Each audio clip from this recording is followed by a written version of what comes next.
A ceasefire was reached between India and Pakistan following days of escalating military exchanges brokered by the United States and announced by President Donald Trump.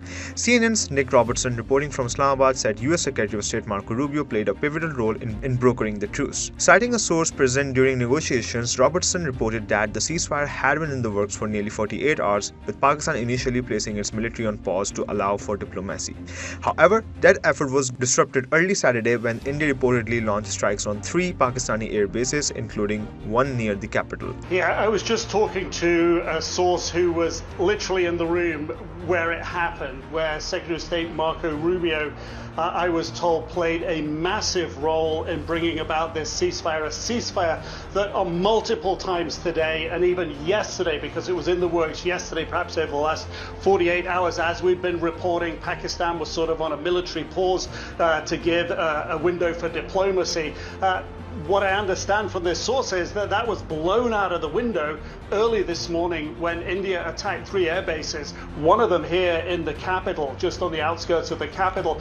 That, according to the source, Pakistan responded with a relentless, a massive barrage of missiles and rockets, they say, Pakistan says, into Indian military facilities, bases inside India, air bases, weapon storage, and along that disputed line of control in Kashmir against military bases there. They say that this, from the Pakistan perspective, their communications, how they were communicating with Secretary Rubio, that really put India on the back foot. It didn't know what had happened. India, according to Pakistan, reached out to Secretary Rubio, reached out to the Saudis, reached out to the Turks, reached out to others to find a diplomatic off-ramp, got engaged after that onslaught in diplomacy, but telling the mediators that they were going to go on a pause on the Indian side. And then, according to Pakistan, that didn't happen. There was another exchange of rocket fire. That happened several times during the day today.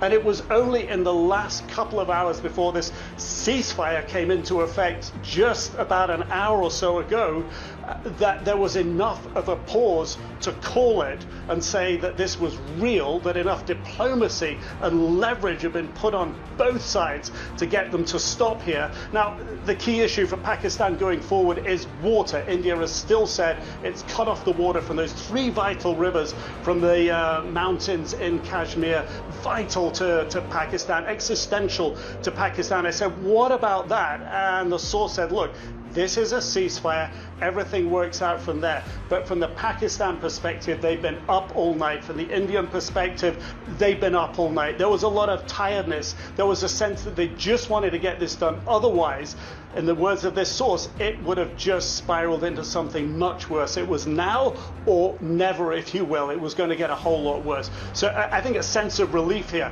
but a sense of whiplash too, for what the country has been through in the past few days. Meanwhile, CNN's Matthew Chance, reporting from New Delhi, noted that President Donald Trump took to his social media platform to announce the ceasefire, describing it as a quick victory. He contrasted the rapid diplomatic breakthrough in South Asia with the stalled ceasefire efforts in the Russia-Ukraine conflict. Trump has got, in his sudden, unexpected announcement of a ceasefire between the 2 countries, is the quick victory that he very much wanted to have but couldn't get with Russia and Ukraine as well. But nevertheless, over the past couple of hours, less than that even, President Trump announcing on his Truth social media platform that a ceasefire has been done between India and Pakistan.